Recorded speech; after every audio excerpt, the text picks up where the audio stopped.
Hello and welcome back to my brand new series where I review Roblox games into complete detail from top to bottom. Today I am taking a look at a Roblox game called Shell Shock, which was created by a user called CookieJar187, who by the time I'm making this has 12 friends, 565 followers and follows 2 people. This is his only game he made on Roblox so far, which by the time I'm making this has over 12.3 million visits and has a liked and dislike ratio of 5:1. And allow me to read the game description for you, which says, quote, Shell Shock is an experience that tries to accurately represent the life of a common soldier serving in the First World War. You, a young man unaware of the impending, are taken to the front to fight for your country. You might return home, but you will forever remain on the battlefield. This is the game's description, and the first time I saw it, it made me think that this is going to be one of those FPS games. But it is much darker when you know the history of World War I, and I have to say, this game, when I clicked play, immediately put me into utter chaos, despair and mental trauma. But I think my friend Linkibears could explain this one better, so I'm letting him take over this part. Meet Linkibears. So, Linkibears, take over this part. Thank you. Good evening, gentlemen. My name is Linkibears, but you may refer to me as Linky, or Linkai. I will be explaining, in as much detail as possible, the game. Shell Shock is a game that will put you immediately into the midst of battle and destruction, sometimes into the mist of gas. If you are lucky, you will spawn at the beginning of the entire match, where you will see many civilians cheering for you as you head to a train at the end of the town. The first subject, visuals. In Shell Shock, we will picture that you spawn at the beginning of a match. You will spawn at the other end of a town, away from a train that you are expected to walk towards. And around you, you will see around 15 civilians who cheer for your service as you walk to your upcoming battle. Once you enter the battlefield, you are greeted with the sight of you in a trench as you prepare your attack or defense. There is a bar up above on your screen, in which on each side you will see how many soldiers remain. And around your screen, hunger, thirst, health, ammo count, and most importantly, the inventory. Around the trenches, depending on the environment, could show a desert or a grassland. Behind you lie the mortars that would normally be used for battle. Disclaimer, players cannot operate the mortars. They go down automatically. The character models are completely different from what you would expect from your average Roblox game. Those expectations would be your real avatar, but in this game, you have a 1.0 style soldier with a very cartoonish face. These faces would look pretty silly in the beginning, however, as the game progresses, would look tired, scared, and, well, shell-shocked. As the game progresses, so does the environment. More and more corpses spawn in the battlefield, the sky gets darker, and the place gets rainy, as your characters have applied bandages, and it appears they are covered in some sort of dirt. Once the war ends, the soldiers return back to the town they started in. However, the civilians are nowhere to be seen. The daylight returns, your body still requiring a good shower, and back to the home you go. The game ends with a final message, that every soldier that has ever fought may not be forgotten, no matter what side they are on. Gameplay mechanics, such as combat, controls, and survival in general. I will begin with combat. You are all equipped commonly with a rifle. Sometimes you can equip a melee weapon. In your trench lies a machine gun that is commonly used for suppressive fire and defense. You may also go into first person with the press of V. Your rifle, upon being fired, will give heavy recoil and you will have to chamber another round. Your rifle does approximately half damage when hitting an enemy in the torso, and if you manage to hit an enemy in the head, approximately 80. Your melee weapon can be used to kill those who have entered your trench, but also can be used to kill the people in the other trench with ease. You also can use 50 Robux to buy some sort of revolver that I forgot the name of.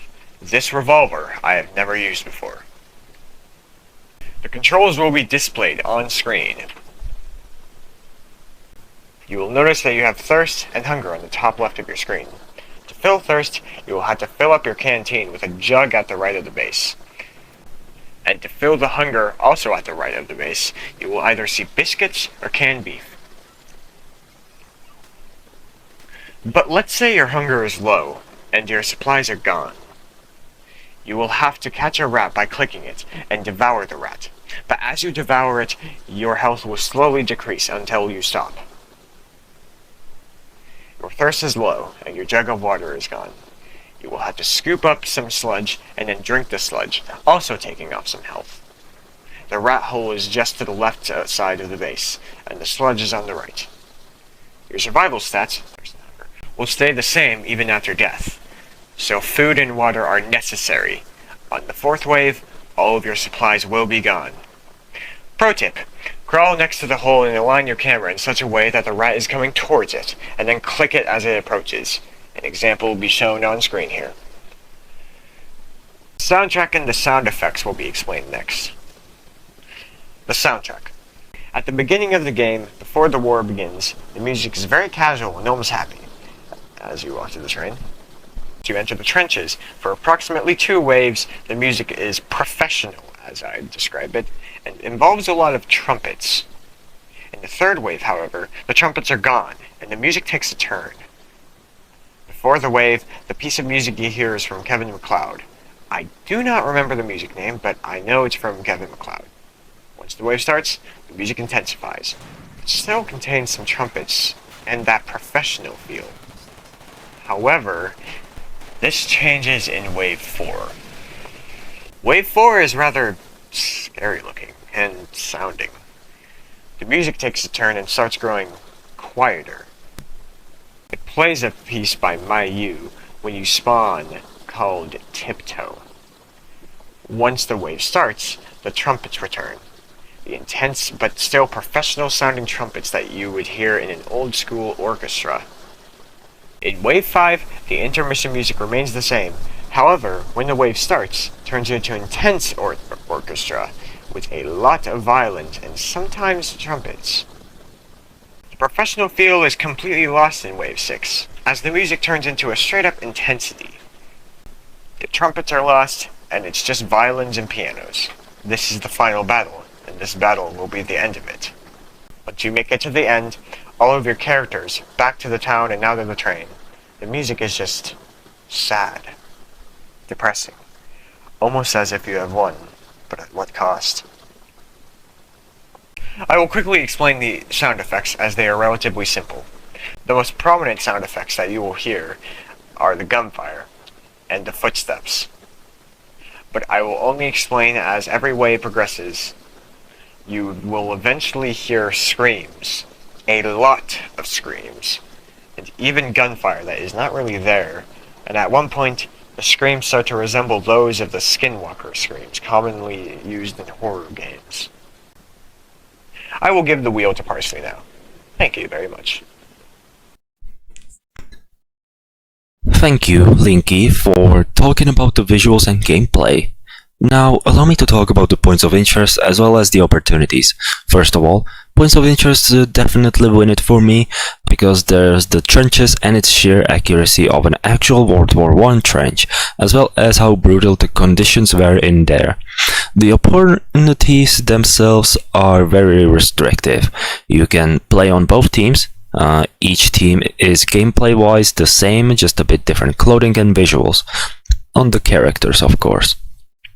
But for the reason as to why I find it restrictive is you simply can't go back once you are supposed to charge to the enemy trench to take them out.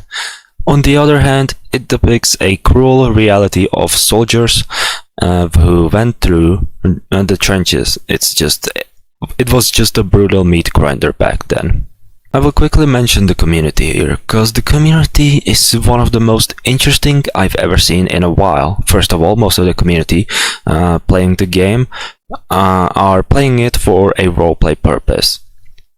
which is understandable. The game itself is trying to replicate the horrors of World War I after all.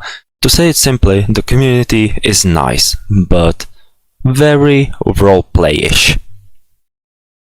I also want to talk quickly about the challenge, because the challenge itself is quite interesting to talk about here. First of all, aiming with your weapon feels heavier and realistic, as well as its reloading is a bit slower. As for the constant reminder, you are not a hero, you are a regular soldier. You need to eat food, drink water and stay alive or you die. As for your recoil, you need to mainly aim for better accuracy of hitting your enemy. You also need to cooperate with your team to destroy the enemy. Again, you are not the hero here, and it's definitely challenging.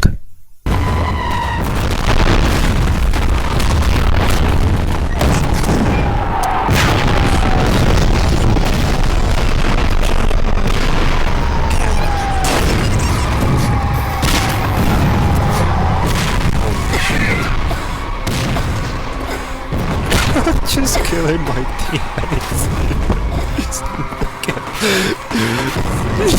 Now, let's finally go to the polls. So if I would have to make polls, it would be like this. Graphics, get 7 out of 10. Points of interest, get 8 out of 10. Opportunities, get 3 out of 10. Terrain gets 7 out of 10. Community gets 8 out of 10. Game mechanics get 10 out of 10. Description accuracy gets 10 out of 10. Sound effects gets 10 out of 10. Challenge gets 8 out of 10. And the soundtrack gets 10 out of 10. So in total, I would rate this game with Linkibear a solid 8.1 out of 10. Most of the points got removed due to the opportunities, which I hope will get changed in the future. Thank you, Linkibear, for taking a part in this collab as well as helping me reviewing the game. I also thank you, the viewer, for watching this video. If the game developer would see this, I'd like to give you suggestions for him. If he has a Discord, my Discord is rchain #5953. As for you, my viewer, I will leave the game link in the description below so you can try it for yourself. As well, I'll leave Linkibears and the game developer's YouTube channel down below too. Thank you for watching, and as always, don't forget to eat some parsley. And make sure to join my Discord as well. Have a good day and goodbye.